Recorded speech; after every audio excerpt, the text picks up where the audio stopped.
So a little bit of an overview about the Appalachian Trail.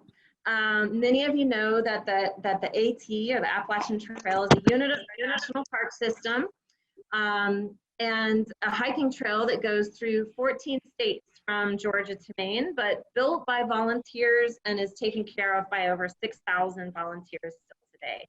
Our organization, the Appalachian Trail Conservancy, it's a nonprofit that works with hundreds of partners like the Park Service and National Park Service and state lands, and all those volunteers with 31 different trail maintaining clubs to make sure that it's an experience that everyone can enjoy and learn from now and for forever. So we are so excited to have the speakers through this adventure series tell us more about the different aspects of the trail, from hiking and recreation to plants and animals, about some snakes. And we're just thrilled to introduce our two key speakers today. Dr. Chris Jenkins is the founding chief and executive officer of the Orianne Society. And he's served in multiple leadership roles in reptiles and amphibian conservation. I'm going to ask Chloe to link the full bios for our instructors so you all can read all about them. I'm giving you a short snippet of their amazing talents right now.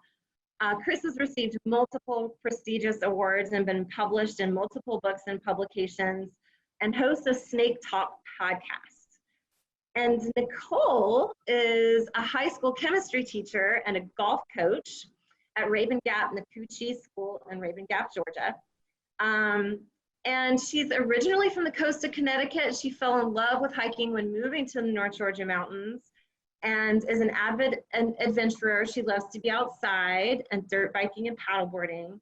And she has a goal. She set a goal to section hike the Appalachian Trail, which is so exciting. And with that, I'm gonna hand it over to Chris to tell us all about snakes. Great, thank you, Julie. You can hear me okay? Give me a thumbs up if you can. Good. Okay, well, excited to be here, excited to talk to everybody about what is truly one of the most exciting topics, snakes and venomous snakes in particular. Oftentimes there's a lot of fear around these animals, but I do want to tell you that they are truly fascinating.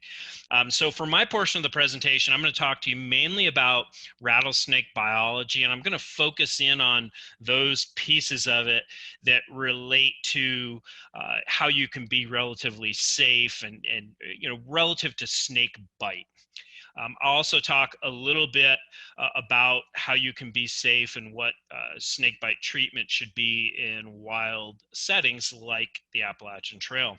If you have questions for me while we're going through this, just put them in the chat box, as Julie mentioned, and we can hopefully address some of those at various points. So to start off, I think it's important to just mention the Appalachian Mountains. They're just a wonderful, beautiful landscape, as you all know, east of the Mississippi. I call them here our Eastern Highlands, and there's so many special things about them from a wildlife perspective, whether it be some of the game species that people pursue, like turkeys and deer, or some of these great icons, also game species, but species like black bears. And there's a lot of really incredible superlatives about this landscape. And you see the picture of the salamanders there on the bottom. Many of you may know this, but the Southern Appalachians, at least, are the biodiversity hotspot in the entire world for salamanders. So this Appalachian region is really special, and I'm happy to be talking about it today. But another thing that makes it so special is this great icon that you see here, timber rattlesnake. So while a lot of today's presentation will be about snake bite, be about staying safe, I do want you to know that I certainly have the perspective that these are amazing animals that symbolize that the Appalachian region is truly wild. And I hope you can appreciate that and see through some fears that you may have, and realize that this is truly an amazing animal. We don't have wolves or mountain lions anymore, but we still have rattlesnakes. Okay, so we're starting our hike up the Appalachian Trail here in Georgia, and I will tell you that Georgia is one of the most diverse snake states in the United States. We have in the state over 40 species of snakes. However, the mountainous region where the trail occurs or goes through is the least diverse region of the state relative to snakes. And so here, you don't need to read through this entire list, and I'm not going to read through it, but here you see a list of the snakes that you have a chance of bumping into along the Appalachian Trail. So it's actually a relatively smaller percentage of the overall snake communities in the state of Georgia. But the big point I want to make here is that for all of our mountain snakes, there are only 2 of them that are venomous. And I don't care where you go, there's so much lore and myth around snakes, and venomous snakes in particular. You will hear anywhere that you are really in the country, you'll hear that there are cottonmouths, that there are diamondbacks, and so on. And that's just simply not the case. If you go into the mountains of North Georgia, again, where the trail traverses, there are 2 species, the copperhead, which you see a picture of there, and the timber rattlesnake, which we'll be talking a lot about today. To give you an example, here's a map of the state of Georgia, and here is one of those species, the focus of all of this lore. That's a cottonmouth. People call them water moccasins. And the green colors you see there are the distribution of the cottonmouth in the state of Georgia. And you can see it is a lowland species, and those areas that the trail goes through, those mountainous regions of the state, are actually the furthest from cottonmouths anywhere. So just take everything you hear about snakes with a grain of salt, because there's a lot of myth, there's a lot of lore. So the first piece I want to talk about that can be important relative to snake bite is how you identify these venomous species. So here you're looking at a copperhead in the bottom right. I'm not going to talk a lot about copperheads, but I will tell you that throughout much of the Appalachian Trail, it's one of the most common snake species.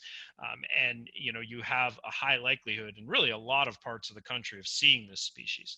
And then around that picture of the copperhead, I have a whole series of other snake species that look somewhat similar, that have a pattern, that that have a similar body form, as all snakes do. Similarly, if we look at the timber rattlesnake, the other venomous species we have, you see the 2, actually a black form and a yellow form snake in the bottom right. There are some other species that you could encounter in the mountains that also look similar. So how do you ID these? The first thing I want to tell you, and I'm getting a little jaded as I get older, but the first thing I'm going to tell you, I'm going to go through all the details, like the little things that you can look for to identify them. But the truth is that these animals look different. And if you care about being safe in snake country, you should learn to identify them. And the first step is being calm. Most people lose their minds when they see a snake. They cannot think properly. And you need to get by that. And hopefully some of the things I'll tell you about today will help you with that. But these animals look very different. There are a lot of resources, whether it be internet-based, whether they're books for various regions of the country and various regions of the East, that can help you learn these. And once you learn it, they're very easy to tell apart just by looking at them. And I give the example here, I'm a pretty active hunter. If you're going out west and you're going to hunt 2 deer species like an elk or a mule deer, these animals look quite different. And someone going in like myself to hunt them would learn to identify the 2 because it matters to that activity. And so if you are very concerned about snakes, you should learn to identify them. However, I will go through and I will talk about some of the defining characteristics, at least for timber rattlesnakes. First thing I'll tell you is they're not the largest snake that you will encounter in the Appalachian Mountains. They're actually black rat snakes get larger, but timber rattlesnakes are relatively, or they can be small too, obviously, but they're relatively large snakes, and they have a lot of girth. They're heavy for their length, whereas a lot of other snake species will look thinner. Rattlesnakes typically, unless they're very unhealthy, will kind of have a girthy look. They come in two color morphs, black and yellow. Here's a black morph. This is just in the mountains. Outside the mountains, they're different colors. But in the mountains, they come in this black morph or in a yellow morph like this one. They do have triangular heads. You can see the snake kind of has that triangular head. And the reason for that is that their venom glands are paired and they're at the back of the skull. And that's what makes the back of the head wider than the front. They do have vertical pupils. This isn't the best, most of the time they do. This isn't the best diagnostic. For one, you've got to get pretty close, but two, it's they can have more circular pupils at times, and there are other snakes that can have vertical pupils at times. So it's not the best diagnostic. The other thing you see here in this picture is you see the eye, and then on the tip of the nose you see a hole. That's the nostril, and then below and in between those is what we call the loreal pit. This is the thing that gives pit vipers their name. And both of the species that we have in the Appalachian Mountains in Georgia are pit vipers. Rattlesnakes also have keeled scales. If you look at the scales on the back of this black form here, you'll see there's a little ridge in the middle of each scale, just like the keel of a boat. And so, but that's not the best diagnostic either, because there are other snake species that also have keeled scales, and that just helps the animal with camouflage. The best way to identify a rattlesnake, at least, is that they're the only animal in the mountains with a rattle at the end of their tail. The copperheads do not have a rattle. But it is also important to note that rattlesnakes break these rattles off. They're kind of like fingernail material, dead material that's just kind of out there, and they break these off and they don't feel any pain relative to it. And so you can, in theory, have a rattlesnake that does not have a rattle. It just needs to grow that back over time. So here you're looking at a distribution map for the timber rattlesnake.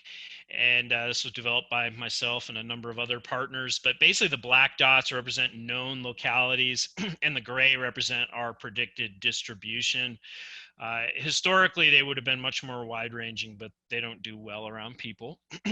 But I will tell you that the Appalachian Trail is a relatively protected region of the timber rattlesnakes range, and you stand a high likelihood of seeing timber rattlesnakes if you're doing a through hike, for example. Many people do. I've seen many on the trail.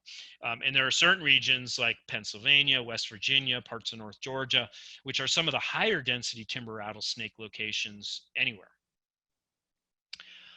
Okay, so let me tell you a couple things about their biology that are interesting, but also important relative to snake safety and snake bites. First of all, rattlesnakes are doing things. And I say that because, again, most people lose their mind. They think of snakes as these like vermin that just kind of appear anywhere, like you might think of a mouse or something like that. But rattlesnakes are not like that. Rattlesnakes make true migrations. So in that picture in the bottom right, the black polygon is an overwintering site.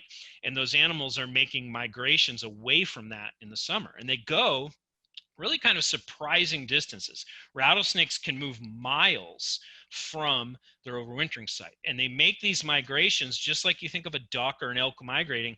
They're going somewhere relatively rapidly. They're moving long distances. They're trying to get to a particular place. I mean, if you, this map on the left, you think of this as basically you're up in the air looking at the snake's movement.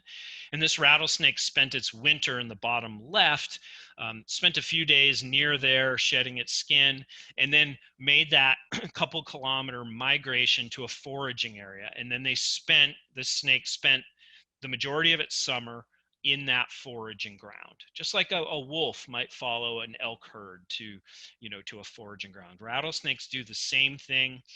You have very low chances of seeing rattlesnakes that are out foraging because they're very dispersed. They're very hard to see, but they're very kind of spread out around the woods. You do have a relatively high likelihood of bumping into them when they're migrating because they're moving, and that happens early in the spring and late in the fall.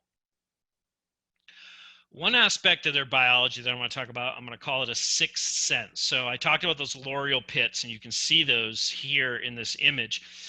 These are kind of concave areas on the snake, and essentially they're closed. Like you couldn't like go into that pit all the way into the snake's skull. It's just a concave area. But that concave area is filled with infrared receptors. And basically what it's allowing the snakes to do is sense heat. So these infrared receptors sense heat, and then they have a nerve that goes from the pit, and it goes back and actually connects with the nerve from the eye and goes into the brain, in the part of the brain that processes sight. And so we think rattlesnakes see in a combination of what we think of as sight, but then combined with infrared. So, for example, a mouse out in the forest might be at night might be bright red to a rattlesnake, whereas the background would be kind of blue because they're seeing in a combination of how we think and heat. That is important to know. Snakes, even if they can't see you, they can sense your heat. I won't talk too much about venom because Nicole's going to talk a lot about that. But I do want to tell you that venom was not evolved in rattlesnakes to hurt people. It's not even a defensive venom. There are some animals that have defensive venoms. Their venom is used relative to feeding. It's used to, one, kill the prey quickly, two, to actually track the prey down. I won't get into the details for the sake of time, but once they envenomate a mouse or a squirrel, in this instance, they need to find it. And so they use their own scent trail, or a scent trail of their own venom, to go find that animal. And then it also probably has some digestive properties that, again, Nicole will talk about in just a little bit. So the strike, this is what everybody is so fearful of. As you see this snake, rattlesnakes, when they strike, they open their mouth wide. They use the bottom part of the jaw, and they hit their target, and they use that as a fulcrum to drive their fangs into whatever they're shooting at or striking at. But there are a lot of myths around the strike. Rattlesnakes don't truly strike that far. We're talking a half to a third of the length of the body. So in most cases, that's a foot or less. And what that tells me is that to get a rattlesnake bite, you almost need to touch them. I mean, step on them, try to pick them up, do something you shouldn't be doing. So where are you most likely to see rattlesnakes, especially in this mountainous region? So I talked about some snakes are out foraging, but there's a whole segment of rattlesnakes, the females that are going to give birth in a given year. Not all females give birth every year, but the ones that are going to give birth, they go to very particular places. They go to these gestation rocks, and this is a gravid female here in the North Georgia mountains at a gestation rock. And they're going to these places because they are ectotherms, or you hear the term cold-blooded, which simply means their body temperature changes with the environment. So they could be cold, they could be warm.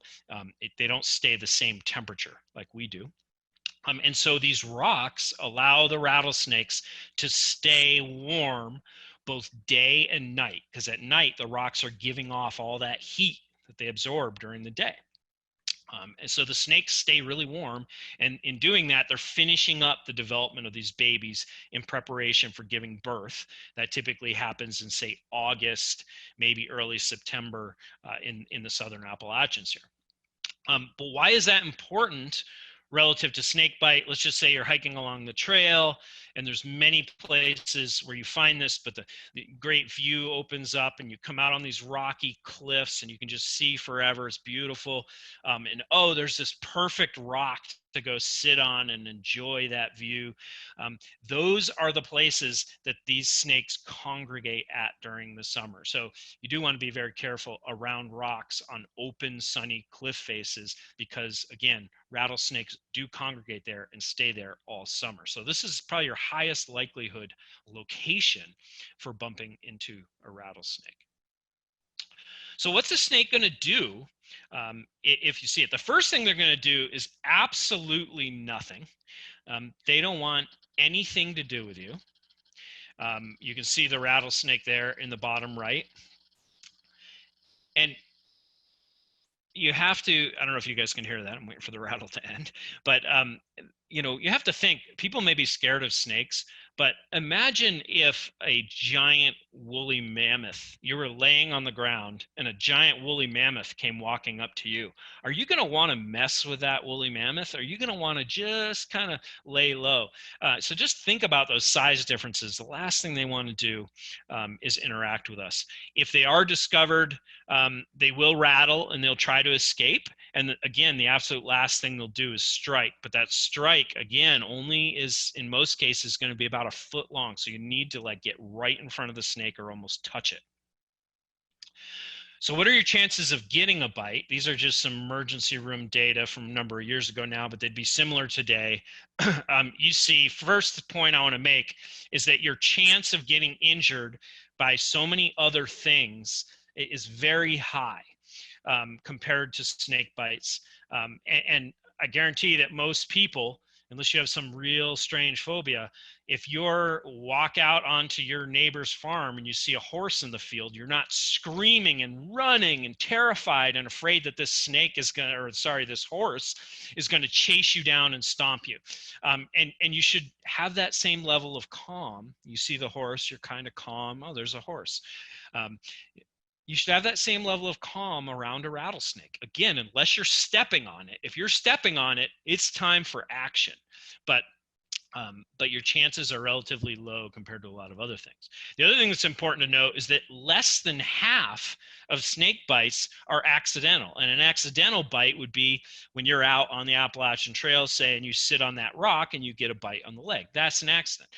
A non-accident would be, you know, some buddy who's half drunk and, you know, caught a rattlesnake that day in a pillowcase and pulls it out and throws it in their buddy's lap, and there's a snake bite associated with it. That would not be accidental. So again, more than half of venomous snake bites in this country are those non-accidental categories. The other thing to know about bites is that somewhere between 25 and 50% of them are dry bites where they don't inject venom. And, you know, so again, I've already mentioned rattlesnakes don't have venom to defend themselves. They can't eat us. So there's a cost for them to inject their venom into you. So, and they can control that. So about 25 to 50% are dry bites or no venom is injected. Okay. Getting down towards the end of my portion here, how can you avoid getting a snake bite? First thing, these are all very intuitive things, I'll say. You want to minimize your contact with snakes. You don't want to end up touching a venomous snake. And if you're in the field, you want to dress appropriately, long pants and boots. I know that's not always possible, but it is helpful. You want to avoid these gestation sites if you can, or at least be very aware when you go into these open, rocky areas. If you see snakes, just go around them. Don't mess with them. A snake is not going to chase you no more than that horse is going to run and knock down the fence and chase you down. Rattlesnakes simply don't behave like that. You walk around that snake, you'll probably never see it again. They do feed on logs and rocks, so you want to either step on top of or look over these items as you're hiking. And if you are going to flip rocks or logs, just be aware when you're doing it, where you're sticking your hands, because snakes do love cover and they like to be underneath things. And then never handle a live venomous snake or even a recently killed snake. Dead snakes, if it's relatively recently, the nerves can cause a strike reaction.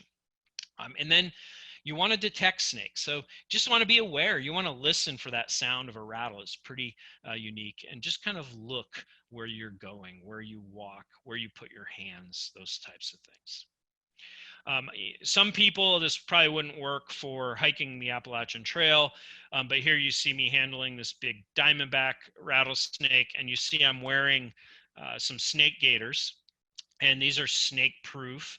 And if you're doing short hikes in your land and there are a lot of snakes around, you may want to invest in these. This particular pair made by Turtle Skins, super lightweight. I roll them up and take them to the Amazon and out into the Rockies and all these crazy places. And they work. The picture on the right is actually a rattlesnake I stepped on here in North Georgia, and it struck me. And you can see on my gaiter there, those two kind of wet marks are the venom marks from the two fangs where these gaiters protected me from getting envenomated. So there are a lot of factors that influence snake bite severity. And one thing is that there's not enough snake bite treated in this country to have the medical field push ahead and really advance the science to where it should be. But there's so many variables, it's hard to predict how people will react. What type of snake did you receive a bite from? For example, a rattlesnake is a much more severe bite than a copperhead. How much venom did that animal inject? They can bite multiple times. Did you get multiple bites? What types of venom? And we're going to talk about that more. Nicole's going to talk about that more in a minute. Where did you get bit in the neck by this animal, or did it just catch one fang on the tip of your finger? What kind of health are you in? How big are you? How long does it take you to get to medical treatment? So the point I'm trying to make here is that it's just so many, there's so much variation that we can't predict exactly how you're going to respond, but we do know what the venoms do. And again, Nicole will speak to that. My next slide is going to have a graphic image of a snake bite. So anybody who wants to kind of look away, please do. So what happens? What are the consequences of getting a snake bite? Again, they're incredibly variable. People are going to respond to these much different. I talked about dry bites. You should know that death is very rare. Your chances of dying from a snake bite in the United States are very, very low. Copperheads, for example, this really common species talking about, there's never been a documented death due to a copperhead. A rattlesnake bite is potentially, a timber rattlesnake bite is potentially a life-threatening bite. And you're gonna see with bites, this is a pretty extreme one. This person needed a fasciotomy and some other things, but you're going to see a lot of tissue damage and necrosis with the species we have here. And I will let Nicole speak to why, but some things I told you about venoms helping with digestion should give you some good clues. And I won't talk about the exact details, but medical treatment is very, very expensive. The anti-venom that you need costs hundreds, if not thousands of dollars a vial, and you will typically have probably at least 20 some odd vials if you get a snake bite. So that's another reason to be smart in snake country, because it's expensive. So if you do get a bite, what should you do? Get away from the snake. So many people want to try to kill the snake after the fact or catch the snake to bring to the doctor. Snakes oftentimes are together. So kind of check your surroundings, try to be calm. But what's most important is what not to do. There's so many things that you've heard about, and there's even snake kits that you can go buy in places like Walmart that have razor blades. But things you do not want to do are you don't want to drink alcohol. That's going to affect how venom travels through your body. You don't want to cut and suck, meaning like you take a razor blade, cut open the bite, and suck the venom out. First of all, a number of experiments have been done. You don't get any venom out. And imagine the state of mind you're in after receiving a rattlesnake bite. Most bites are going to be on your lower arm, near your wrist, or on your lower leg. And then you're going to take a razor blade to yourself. It's just a don't do it. You don't want to apply a tourniquet unless you are in a real bad situation. Like you have a bad venomous snake bite, say in the outback of Australia, and you can't get somewhere, because if you put that tourniquet on, you're kissing that limb goodbye, and you only want to do that to save your life. And there are other things not to do, but most of snake bite safety is what not to do. What should you do? The first thing I'll tell you is if you look to the right, this is my snake bite kit. So you need transportation and communication.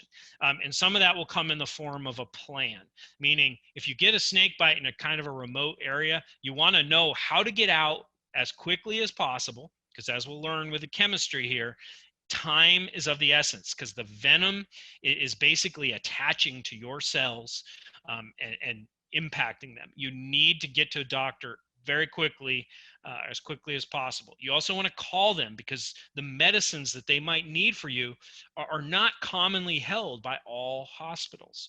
And so they may need to fly it in from somewhere else. So transportation, communication, the most places on the Appalachian Trail where you could get out and be at a hospital relatively soon, the first thing you want to do is just remain calm. And I would probably slow but not stop the spread of the venom, meaning I would do things like maybe put on like a light bandage, but I don't want to compress, because if you compress, you're going to have a lot of tissue damage wherever you have those. Similarly, you want to take off rings and anything that's like compression on your skin, because you'll have a lot more damage in those areas. I'd also probably kind of keep the bite, kind of about heart level. I wouldn't want to like raise my arm up in the air and, speed up the venom moving to my core. But again, you want to get to medical treatment, and you want to let them know that you're getting there, or that you're on your way there. And the final thing I have here is, do not attempt to take the snake in for identification. Do not attempt to, wreak revenge on this animal. Once you get a snake bite, whatever you were doing has now changed. Your mission is to get to a hospital as quickly as possible. And again, it's best to have plans for that, how you can do that quickly. So with that, I am going to turn it back over to you, I believe, Chloe, and make that transition to Nicole. Thank you. Yeah, thanks. And you can go ahead and stop sharing your screen, Chris. Thank you so much. So this is a great time. By the way, my name is Chloe. I work with the Appalachian Trail Conservancy with Julie, and this is a great time where we can ask Chris some questions, and I see a couple already in the box. So I'm just gonna take one, maybe two. The first one being from Tracy. And Chris, she was curious about that migration info that you shared via the map earlier.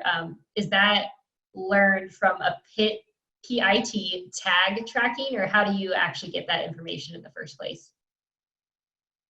So typically the way that we study rattlesnakes and kind of long-term movements like that is we use radio telemetry, which is it's a technology that's not much different than the radio in your car. And you've probably seen it on some other animals, say like elk out in Yellowstone, where you're watching elk and one of them has this big box on their neck. That's a transmitter giving off a radio signal that a biologist either can go out and with a handheld or somehow remotely receive that transmission, and then using GPS coordinates pinpoint where that is. So with snakes, when people study them, we're using that technology. Obviously, we can't put a collar on a snake. So the way it's typically done is by surgically implanting the transmitter into the peritoneal or the body cavity of the snake and then removing it when the study's done. People are also experimenting with attaching them to the outside of the animal's body, and which is difficult because snakes shed their skin. But with rattlesnakes, there's some promise. It looks like there's some promise in attaching them to the rattle itself. So again, we use radio telemetry, and that's how we follow these snakes across the landscape. Awesome. And Michael had another question about anti-venom, and he wants to know, why is it so expensive? I don't know, and maybe Nicole can speak to this, but I'm not sure exactly, but I know biochemically it's a very intense thing to produce. So it's like usually a horse or like a sheep serum. Basically, they're slowly injecting venom into a farm animal over long periods of time and then drawing out the antibodies. And then with the new ones, with the new antivenoms, they then go in subsequently and like biochemically cleave off, if you will, the farm animal molecules, because too many people were dying from allergic reactions of having, horse molecules injected directly into them. So it's a very intense process to make anti-venom. You have to get the venom from the snakes. You need to, again, go through the process I just mentioned. And then the other thing is, I don't think there's probably enough demand for it, in that there aren't enough snake bites, where we have 10 different companies, typically, competing and lowering prices. Typically in each region of the world, there's kind of one polyvalent anti-venom. So like in the US, the current one that's being used called Crofab. When I say polyvalent, that means that it works. It's a serum made from all of the species here. So you could take it for any of the rattlesnakes, say. And then if there's a polyvalent for Central America and one for South America.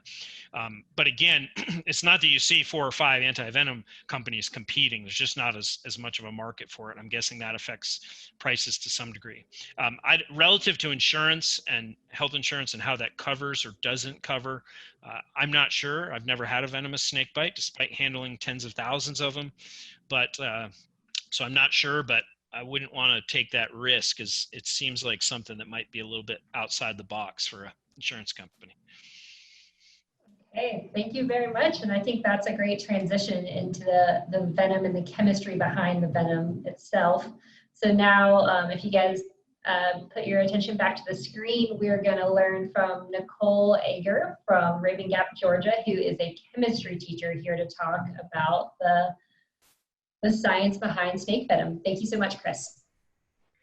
Yeah, that was really informative to get a background idea about snakes. And just following up on the question that was asked about why we think snake antivenom is so much. I didn't quite look at that answer, but I think Chris really answered that well, in that it's a long process in what I was reading about, as well as the first thing that I want to address with you guys is, what is snake venom? Well, it really depends on where you are, because, and what species are there. So snake venom specifically is a mixture of proteins. And even within a certain species, as soon as you change your location, maybe even 20 miles, right? You can actually, those snakes can have a little bit different of a venom in it. As I mentioned, right, it's a mixture. So that mixture changes, just like salad dressing. It's pretty close sometimes, but other times, right, it's completely different. And some of the 3 dangerous parts, the 3 dangerous proteins to humans that are in snake venom are hemotoxins, neurotoxins, and cytotoxins. So hemotoxins, like hemoglobin, maybe you saw that root in there, right? It's attacking the blood cells. Neurotoxins, like neurology, it's attacking the brain and the nerve cells, and cytotoxins, breaking down some of that skin and that tissues. But some of you guys, right, there's a lot of us on this call. It's really awesome. And so that means, right, there's a lot of different background of science here. So I want to tackle a really complex topic with you guys that encompasses a lot of you. So hopefully this is good. Let's start with, what are proteins, right? I gotta say, it's a complex mixture of proteins. Well, what are proteins? So proteins start at its roots with what's called an amino acid. An amino acid is what's here on the left of the screen. So you have a nitrogen with some hydrogens on it, bonded to a carbon, bonded to another carbon, bonded to some oxygen. So very specifically, it is what is on the left. However, amino acids can change. There's 22 or so different amino acids. And what's different about them is what we call the side chain, this R group. So in the right, you see a bunch of these different amino acids, and the blue is what's different between them. So in the top one, glycine, right? It simply just has a hydrogen attached to that middle carbon, where next to it, it has a carbon with some hydrogens, and they get more complex. So going back to what's a protein is a few of these, or something like our skeletal and cardiac muscles, something that I learned, there's 34,000 amino acids long. So these things can bond and make really long chains. Okay, so this is a lot of biology. I'm not gonna lie, I did a little research on this. So where is the chemistry? Why is a chemistry teacher teaching you guys about this? What's really cool is something I like to remind everyone, right? What is science? So why, again, as a chemistry teacher teaching you guys what seems like biology. So if you think about it, if you want to put it into the chat box, give your definition a shot here. What is science? What is chemistry? I like to think of science, right, as a big, broad spectrum. Something like how you think, right? Looking at math.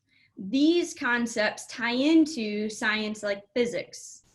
Physics, you have to have a basic understanding of physics to have a good understanding of chemistry, right? How the molecules are moving are going to affect how they're bonding, what you think of chemistry.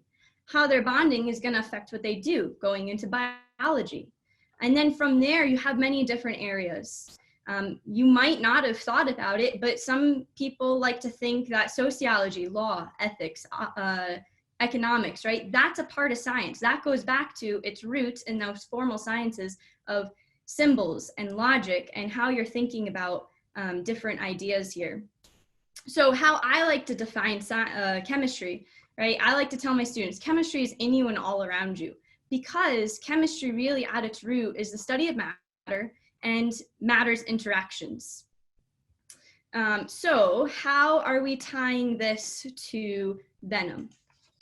Well, what we just said, right? It's the study of matter and its interactions. Well, going back to what venom is at its roots, are amino acids bonded together. Well, right there, bonds, right? That's an interaction of different molecules or different elements coming together. And in this case, if you guys remember chemistry, or you're in it, or you're going to be, or you were just in it, covalent bonds are what you see in snake venom. If you guys remember covalent bonds, right? It's where they're sharing those electrons. And then too, if science is something that you're interested in, or you vaguely remember, conservation of matter is a really big, important concept. It says, right, we can't destroy or create matter. We can only change it. So in this case, we can take all of these different amino acids and they can come together to create something new. However, even though this carbon up here in glycine is bonding with this nitrogen, right, this oxygen, hydrogens they're leaving, they're not disappearing though, they're just becoming water, H2O.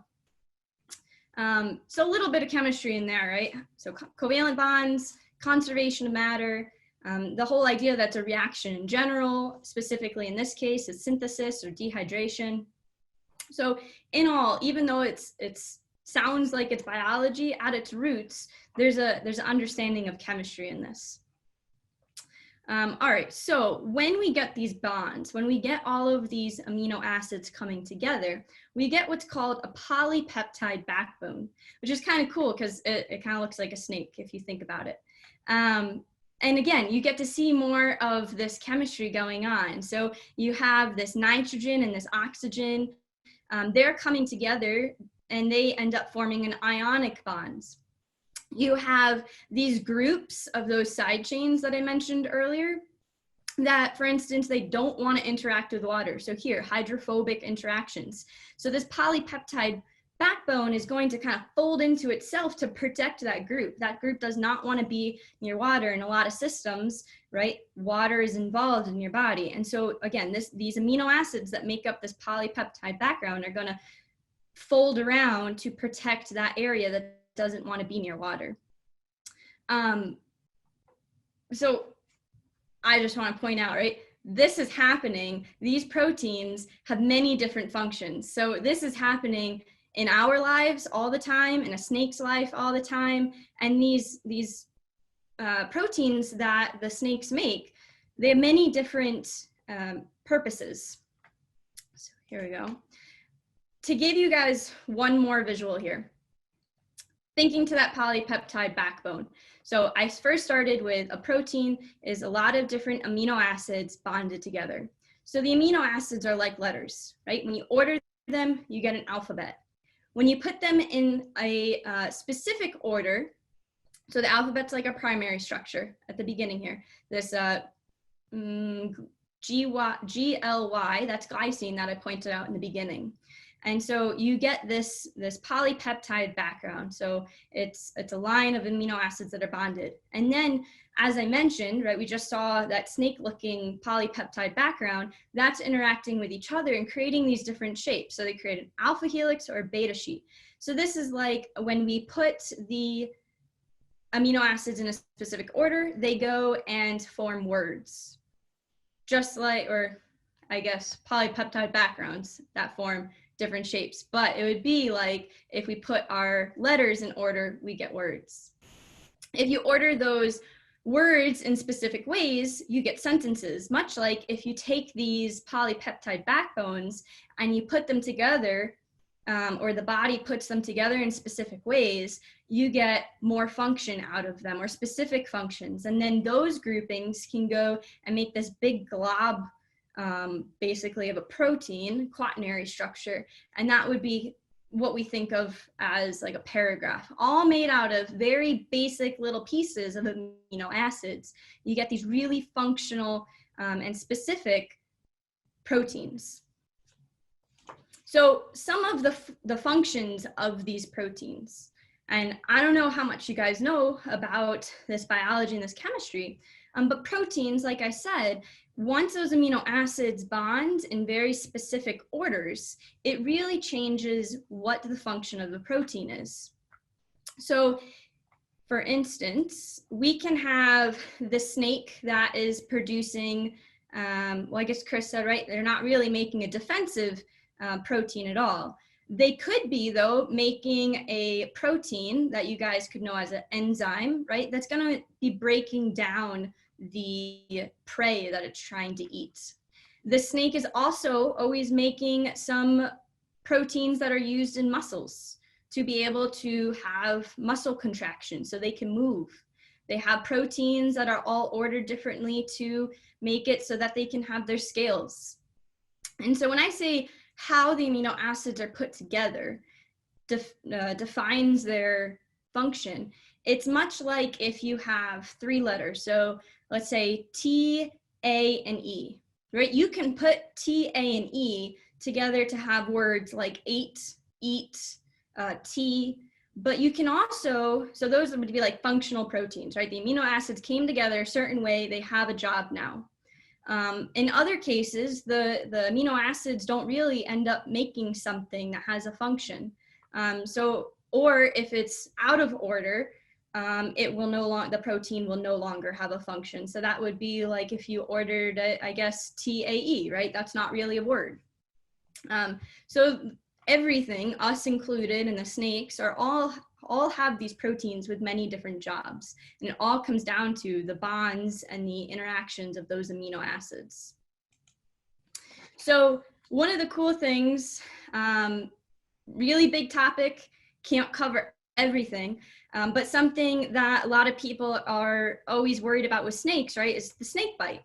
So one of the proteins that I said were in the venom, the hemotoxins that attack the blood, I wanted to talk about why you kind of see these images and how that it looks scary and why they look scary, like what molecularly is happening to produce that outcome. So these hemotoxins that the snake makes actually goes in and breaks down those interactions and those bonds of amino acids that we were just talking about making. So in our human body, we have proteins that help our blood move oxygen. And the snake venom, part of what is in it, will go in and start breaking down that polypeptide background of those proteins in our blood. Well, if you start breaking down that polypeptide backbone, or you start reordering those amino acids, well, I just said, right, we can have the word eat, or we can have the 3 letters TAE, which don't really have a function for us to communicate. Same thing with these proteins. If those polypeptide backbones don't are not in the correct order anymore. They're not going to be interacting. That secondary structure is not going to be making a perfect tertiary structure, and there's going to be a big loss of function. If we have that, right, the blood's not moving through our bodies correctly, or maybe the red blood cell, instead of being a good circle that's going through our veins well, maybe it distorts itself, maybe the cell membrane breaks down. In some of these cases, right, if the cell membrane breaks down, it's not going to be going through our veins correctly. So we could end up with something like hemorrhaging, uncontrolled bleeding, or we could end up with our vein being blocked and have blood clots. So this all comes back to, if those amino acids can't bond correctly and can't interact once they've created that big long bonded chain, those proteins are not going to work in our body, and we're going to have some sort of reaction. So same thing if we were talking about neurotoxins. Now, I didn't go dive deep into the information of that, but again, the snake is creating this neurotoxin so that its venom, the proteins in its venom, will go into its prey to disrupt what the prey is supposed to be doing, like walking away or running away. So that way, the snake is able to eat it when it's paralyzed. And same thing happens in the human body. The venom is coming into our body and disrupting our nerve cells or our brain cells. So I want to just recap, right? That's a little bit of biology. Hopefully you guys see the basics of it rooted in chemistry. But snake venom is a complex mixture of proteins. And as I mentioned, it's changing between species and location. And again, I think that's why, too, antivenom costs so much. If we have timber rattlesnakes have 3 different major proteins that affect our body, if timber rattlesnakes have these 3 proteins, and within the timber rattlesnake family, different amounts. So maybe, this is just completely made up, maybe 60% hemotoxins, 10 and 30% of the others, or maybe another one is a completely different mixture, then we can't really know what antivenom or how much of it to give to counteract what that protein is trying to do in your body. So a lot of research goes into it, and still a lot of variables that we just can't control to know exactly. And at its root, like I was trying to say, chemistry is involved in this process, because chemistry is the study of nature and how it interacts. So if we're trying to study study of matter, if we're trying to study nature, it's really coming down to what elements are making it up. How are those elements interacting with each other? In this case of venom, how are those amino acids coming together and bonding? Why do certain side chain groups bend and connect to other side chain groups in certain way? Well, it comes down to maybe a hydrophobic interaction. Maybe it wants to make an ionic bond. Maybe there's a hydrogen group that's there that's making a hydrogen bond. So a lot of different pieces of this have roots in chemistry. That was really exciting for me. Here's an image for you guys, right? Some of those that are the side chain group. Again, just being able to see that hydrogen and oxygen, for instance, that's having a attraction to one another. So it goes ahead and makes that alpha helix. And then lastly, because I know not everyone's always super excited about chemistry. Maybe you're like, well, I really like biology. I'm gonna go be a doctor. Just to show you guys, right, it's kind of, chemistry is dabbling in a lot of areas. Snake venom, now that we are trying to figure out, as scientists trying to figure out what's in it, we're able to use it in medicine. So some of that, the same idea of the protein, breaking down the proteins in our blood, is actually able to help doctors and scientists come up with treatment of blood disorders or treatment of heart attacks. If you think of heart attacks, maybe, or blood clots, right? If you can break down the blood and you can break down that cell membrane, which could be a bad thing. If you're bitten out in the wild, you could start bleeding uncontrolled. Or if you have a blood clot, you break down some of that cell membrane, break up the blood molecules, right, you can now let that blood clot move again. Neurotoxins, so other parts of the timber rattlesnake venom, is actually starting to be used in treatments of brain disease and stroke. Something that I saw that was cool, right? The pit viper. They're using it to break down, I hope I'm saying this right, amyloid beta protein, which is believed to be the cause of the Alzheimer's disease. So a lot of different ways that at its roots, it's all about those bonds, those interactions of matter. But it's applied to so many different areas of science and so many different areas of our lives. So I hope that, again, encompasses a lot of you. There is a lot of age on this group, but you have a general idea, again, of how chemistry is related into even something like your hikes and seeing the snakes.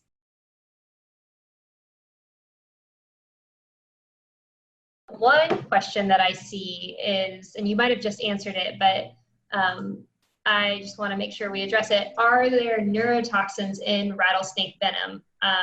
Tracy thought it was hemotoxins, but she said, I guess that's why I'm here. So lifelong learner.